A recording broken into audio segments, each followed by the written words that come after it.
Press the bell icon of the ePathshala channel and never miss another update. So welcome people, this is your Vijay here. और दोस्तों बहुत बहुत आपका स्वागत है हमारे ई पाठशाला के चैनल पे। जैसे कि आप सभी को पता है कि हम क्लास 11th की पॉलिटिकल का अब जो इम्पॉर्टेंट क्वेश्चन की सीरीज़ है वो स्टार्ट करने जा रहे हैं। और इस इम्पॉर्टेंट सीरीज़ के अंदर हम बहुत कुछ बेसिक बातें सीखेंगे। हम देखेंगे कि कौन कौन से इम्पॉर्टेंट क्वेश्चन जो हैं चैप्टर के अंदर आते हैं और एग्ज़ाम के लिए, एग्ज़ाम के पॉइंट ऑफ व्यू से बहुत इंपॉर्टेंट हो जाते हैं, है ना। तो वही हम इस चैप्टर के अंदर सीखने जा रहे हैं और हम देखेंगे कि बेसिक बात जो है चैप्टर की क्या क्या होगी। बहुत लंबे समय से एक बच्चों के कमेंट आते कि सर इम्पॉर्टेंट क्वेश्चन की टेस्ट सीरीज़ बनाइए। तो दोस्तों अब एक एक करके स्टार्ट होने जा रही है। अब फाइनली हम क्लास 11th के पहले चैप्टर से स्टार्ट करेंगे और जितने भी चैप्टर अभी न्यू सिलेबस के हिसाब से आ रहे हैं उन सभी के इम्पॉर्टेंट क्वेश्चन की टेस्ट सीरीज स्टार्ट होगी। मेरा नाम विजय है और आप ई पाठशाला के चैनल को देख रहे हैं। इम्पॉर्टेंट टेस्ट सीरीज जो है वो क्वेश्चन चैप्टर जो है चैप्टर फर्स्ट है कॉन्स्टिट्यूशन वाई एंड हाउ, और क्लास 11th का पॉलिटिकल का पहला चैप्टर है। तो हम टॉप 10 क्वेश्चन कवर करेंगे जो बहुत इंपॉर्टेंट है और इससे रिलेवेंट बहुत सारे क्वेश्चन जो है पेपर के अंदर आते ही आते हैं। एग्जाम्पल के लिए सबसे पहला क्वेश्चन है कॉन्स्टिट्यूशन क्या है, व्हाट इज कॉन्स्टिट्यूशन। मतलब क्योंकि कॉन्स्टिट्यूशन चैप्टर का नाम है तो उसके लिए जानना ज़रूरी है कि कॉन्स्टिट्यूशन होता क्या है। बहुत आम क्वेश्चन है जो ज़्यादातर चांसेस होते हैं कि 1 नंबर में हो, 4 नंबर में हो, 2 नंबर में हो। उसमें क्वेश्चन को बेसिक आपको कॉन्स्टिट्यूशन क्या है वो लिखना ही पड़ता है। तो कॉन्स्टिट्यूशन क्या है वो आप देखेंगे। यहाँ पे लिखा हुआ है constitution of a country is a unwritten document which prescribe it to be a supreme law of a country to decide the structure of a government along with the rights and the duty of the citizen। मतलब कि संविधान जो होता है वो basically ये बताता है कि किसी भी कंट्री का जो भी एक डॉक्यूमेंट है वो अनरिटन डॉक्यूमेंट है और ये वो बताने की कोशिश करता है कि सुप्रीम ऑफ लॉ होना चाहिए उस कंट्री के अंदर, मतलब लॉ सबसे बड़ा होना चाहिए। और साथ ही वो डिसाइड करता है कि गवर्नमेंट के स्ट्रक्चर कैसे होंगे, मतलब संविधान में जुडिशरी का काम क्या होगा, एग्जीक्यूटिव का काम क्या होगा, लेजिस्लेचर का काम क्या होगा, यानी कि कार्यपालिका, न्यायपालिका और विधायिका, ठीक है ना। और साथ में संविधान ये भी बताता है कि rights and the duty of the citizen क्या होंगे या क्या होने चाहिए। तो अगर 1 मार्क्स में आए या 2 मार्क्स में आए तो आप पूरी तरीके से इसी चीज़ को लिख सकते हैं और बहुत इंपॉर्टेंट क्वेश्चन ये पेपर में आता ही आता है। सेकंड क्वेश्चन की बात कर लीजिए, संविधान की विशेषताएं क्या है, what are the features of constitution. मतलब संविधान की विशेषता 4 मार्क्स में, 6 मार्क्स में, 2 मार्क्स में बहुत पूछे जाते हैं। तो संविधान की विशेषता इसमें 4 पॉइंट लिखे हुए हैं। It is a supreme of a law of a country. ये किसी भी कंट्री का सबसे सुप्रीम लॉ होता है, मतलब सबसे उच्च स्तर पर संविधान को माना जाता है। ये संविधान की विशेषता है, इससे ऊपर कोई भी व्यक्ति नहीं होता है। दूसरा, it maintain the relationship between the government and the citizen. और दोस्तों ये पूरी तरीके से सरकार और नागरिक के बीच में जो रिलेशन होता है वो बनाने की कोशिश करता है।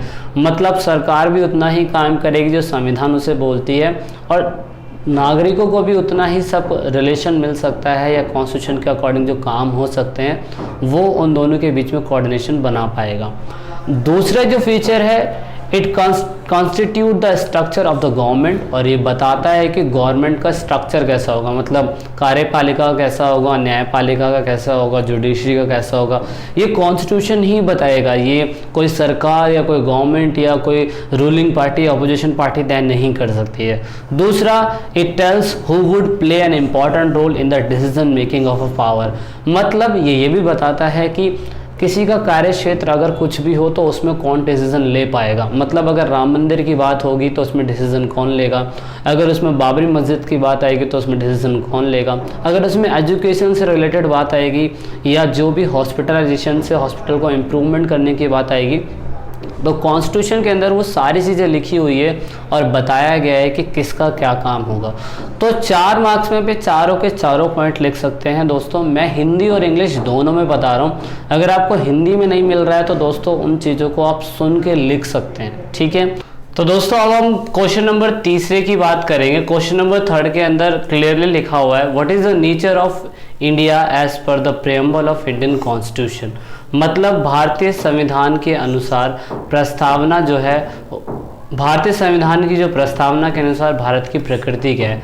मतलब दोस्तों आप सभी को पता है कि 13 दिसंबर 1946 के दिन भारतीय संविधान के अकॉर्डिंग हमारे पंडित जवाहरलाल नेहरू जी ने भारतीय संविधान की प्रियम्बल यानी कि प्रस्तावना को हमारे संविधान सभा यानी कॉन्स्टिट्यूंट असेंबली में पेश किया था, जिसमें बेसिक बातें बोली गई थी कि भारत का संविधान कैसा होगा। तो इस क्वेश्चन में यही पूछा गया है कि प्रियम्बल जो है इंडियन कॉन्स्टिट्यूशन के हिसाब से उसका नेचर क्या है। तो दोस्तों उसका नेचर बिल्कुल क्लियर है कि वो सोवरेन है, वो सेकुलर है, वो सोशलिस्ट है, वो डेमोक्रेटिक है एंड वो रिपब्लिक है। 5 मार्क्स में भी क्वेश्चन आ सकता है, ये पूछा जा सकता है कि इंडियन कॉन्स्टिट्यूशन के हिसाब से, प्रियम्बल के हिसाब से जो भारत के संविधान का नेचर है वो कैसा है। तो दोस्तों वो सोवरेन है। सोवरेन का मतलब होता है संप्रभुत्व। संप्रभुत्व का मतलब हो गया कि भारत को अपने अंदरूनी फैसले लेने के लिए या बाहरी फैसले लेने के लिए किसी दूसरे देश के ऊपर डिपेंड नहीं होना पड़ता, जिसे हम सोवरेन बोलते हैं। सेकुलर का मतलब ये होगा कि हमारे भारतीय संविधान में सभी धर्म को समान समझा जाएगा, किसी भी धर्म को स्पेशल नहीं माना जाएगा। सोशलिस्ट का मतलब हो गया समाजवादी। इसका मतलब भारत के अंदर जो भी अर्थव्यवस्था होगी वो मिक्स इकोनॉमी के हिसाब से समाजवादी व्यवस्था बनाए रखेगी। डेमोक्रेटिक का मतलब हो गया लोकतांत्रिक, यानी कि जो देश लोगों के द्वारा चले, लोगों के लिए चले या लोगों से चले, उसे हम डेमोक्रेटिक रिपब्लिक बोलते हैं, डेमोक्रेटिक बोलते हैं। रिपब्लिक का मतलब दोस्तों हो गया कोई चीज़ लिखित में हो। तो इस हिसाब से हमारे भारतीय संविधान की नेचर को आप समझ सकते हैं कि हमारा भारतीय संविधान का नेचर कैसा है।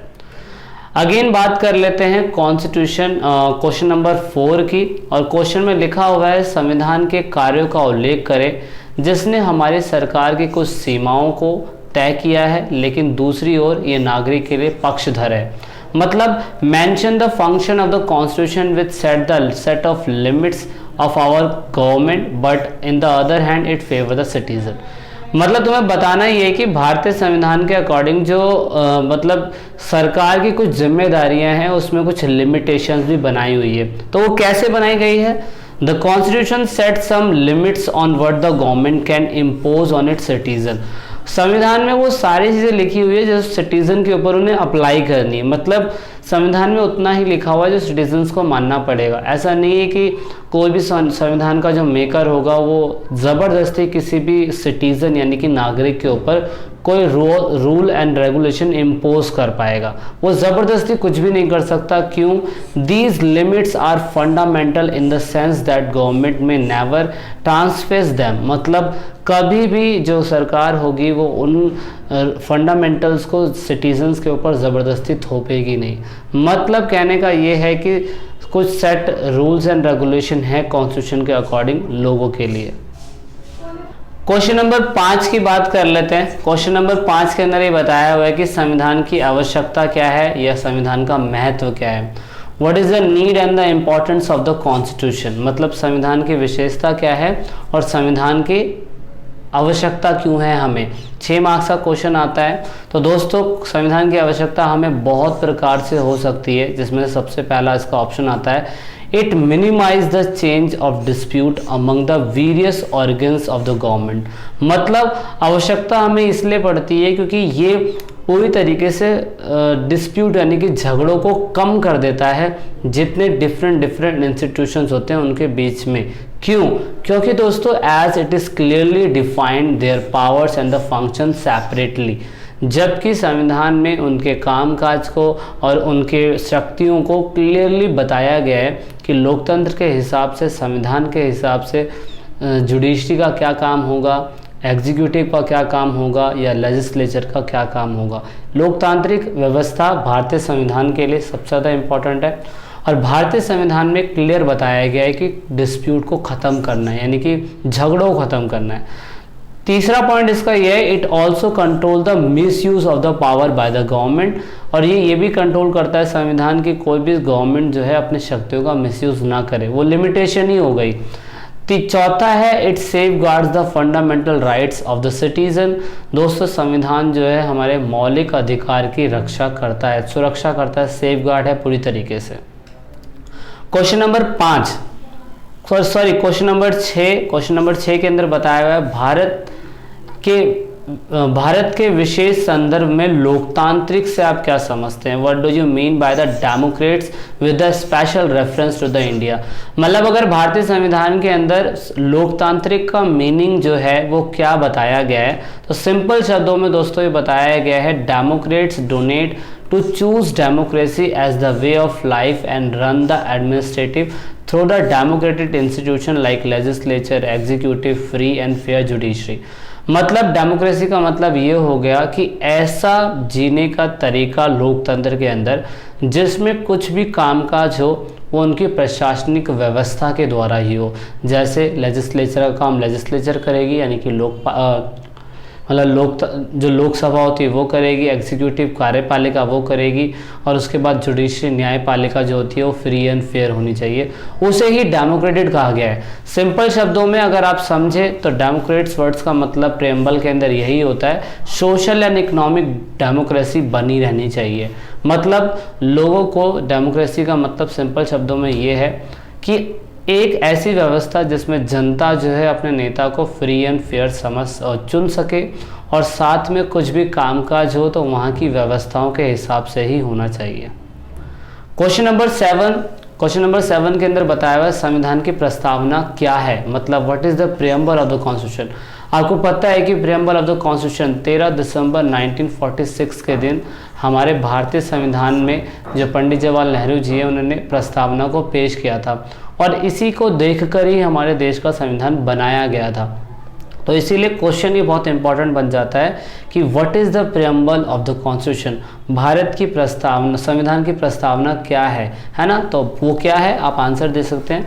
Preamble to the constitution is an introductory part of a constitution which enable the people to access and evaluate the performance of the government in the light of the objective laid down to its preamble। Preamble का मतलब, प्रस्तावना का मतलब ये हो गया कि ये एक इंट्रोडक्शनरी पार्ट है कॉन्स्टिट्यूशन का। मतलब आपको पूरा संविधान अगर नहीं पढ़ना है तो आप सिर्फ प्रियम्बल को पढ़ सकते हैं। प्रियम्बल ये दर्शाने की कोशिश करता है कि पूरे संविधान में क्या लिखा है। पूरे संविधान में आप क्लास 11th की बुक जब पढ़ेंगे तो आपको पहले ही पेज पे प्रियम्बल यानी कि प्रस्तावना जो है वो लिखी हुई मिल जाएगी, और प्रस्तावना में क्लियरली लिखा हुआ है कि कैसे जो पीपल के जो कामकाज होंगे या जो जनता को मिलेगा, या सरकार जो काम कर रही है उसको इवैल्यूएट कैसे कर सकते हैं, वो सब प्रियम्बल में बताया गया। मतलब प्रियम्बल जो है वो मिरर ऑफ द कॉन्स्टिट्यूशन है। प्रियम्बल ये याद रखना, प्रियम्बल जो है वो मिरर ऑफ कॉन्स्टिट्यूशन है। क्या है? कॉन्स्टिट्यूशन। क्यों दोस्तों? क्योंकि पूरे संविधान में जो लिखा गया है वो आप प्रस्तावना के अंदर पढ़ सकते हैं। दूसरा है क्वेश्चन नंबर 8, भारतीय संविधान की 2 मुख्य विशेषताओं का वर्णन करें। तो ये भी इंपॉर्टेंट क्वेश्चन है। इसमें क्लियर बताएगा नंबर 1 कि वो सोवरेन है, डेमोक्रेट्स है, रिपब्लिक है। दूसरा दोस्तों ये इस्टेब्लिश करता है सेकुलर स्टेट को, मतलब वो संप्रभुत्व था, वो लोकतांत्रिक था और वो गणराज्य था। ये इसकी विशेषता है। दूसरा वो धर्मनिरपेक्ष है, यानी कि वो सभी धर्मों को समान मानता है। तो ये 2 विशेषताएं हैं। क्वेश्चन नंबर 9, भारत एक धर्मनिरपेक्ष राज्य है। मतलब भारत एक सेकुलर स्टेट कैसे है आपको ये बताना है। और ये बहुत इंपॉर्टेंट क्वेश्चन है। सेकुलर स्टेट मेरा कहने का मतलब सिर्फ यही है, सेकुलर मतलब यही होता है कि secular refer that the state has no religion.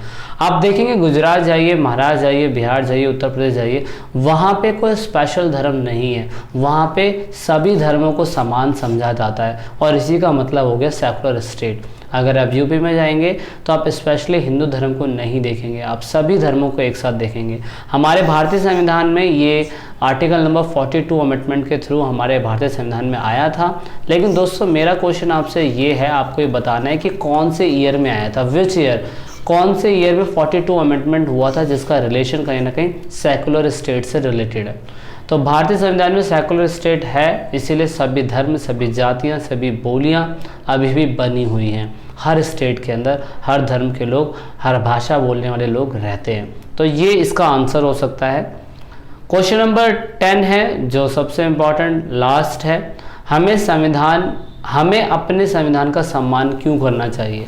अब दोस्तों, हमारे संविधान को बनाने के लिए हमने 2 साल 11 महीने और 18 दिन लिए। तो दोस्तों, सिंपल सी बात है, हमें अपने संविधान की इम्पोर्टेंस को समझना पड़ेगा। तो इसीलिए हमें उनके सम्मान क्यों करना चाहिए। दोस्तों, हमें सम्मान इसलिए करना चाहिए क्योंकि a constitution is a supreme and fundamental law of a country. तो जैसे कि आप सभी को पता है, कॉन्स्टिट्यूशन इज अ सुप्रीम और fundamental law of a country. तो दोस्तों, इसमें होता है क्या कि सभी जो हमारे भारत देश के अंदर सुप्रीम है वो कॉन्स्टिट्यूशन है। कोई व्यक्ति नहीं है, चाहे जितना ज़्यादा अमीर हो वो, उसे भी कॉन्स्टिट्यूशन को मानना ही पड़ेगा। दूसरा है, the government of India is composed of a principle lay down of a constitution. मतलब जो गवर्नमेंट ऑफ इंडिया चल रही है, मतलब जो भारत चल रहा है, गवर्नमेंट ऑफ इंडिया रन कर रही है, वो सब लिखा गया है संविधान में ही। जो रूल्स एंड प्रिंसिपल संविधान में लिखे गए हैं उसके अकॉर्डिंग गवर्नमेंट ऑफ इंडिया चल रहा है। तो दैट इज़ वाई हमें अपने कॉन्स्टिट्यूशन का सम्मान करना चाहिए। तो दोस्तों, अंत में मैं यही कहना चाहूँगा, थैंक यू सो मच हमारे ई पाठशाला चैनल को देखने के लिए। आपको ये टॉप 10 क्वेश्चन की सीरीज़ कैसी लगी कमेंट करिए और बताइए हम नए सिलेबस के अकॉर्डिंग और क्या अच्छा कर सकते हैं। So this is it in this video, और मिलते हैं नेक्स्ट चैप्टर की तरफ और नई सीरीज़ की तरफ। तो लास्ट में दोस्तों, अगर आप वीडियो को देख रहे हैं और ई पाठशाला चैनल के आप सब्सक्राइबर हैं या नए सब्सक्राइबर हैं, तो ई पाठशाला की टीम से आप सभी को यही रिक्वेस्ट है कि आप इन सभी वीडियो को अपने दोस्तों के साथ शेयर ज़रूर करें और कोशिश करें कि आप दूसरों को शेयर करवाने के लिए बोलें, क्योंकि आप जितना वीडियो को शेयर करेंगे उतना ही हम और लोगों की मदद कर पाएंगे, क्योंकि पढ़ेगा इंडिया जब भी बढ़ेगा इंडिया। तो वीडियो के लास्ट में वीडियो को एंड तक देखने के लिए, चैनल को सपोर्ट करने के लिए बहुत बहुत धन्यवाद। जय हिंद, जय भारत।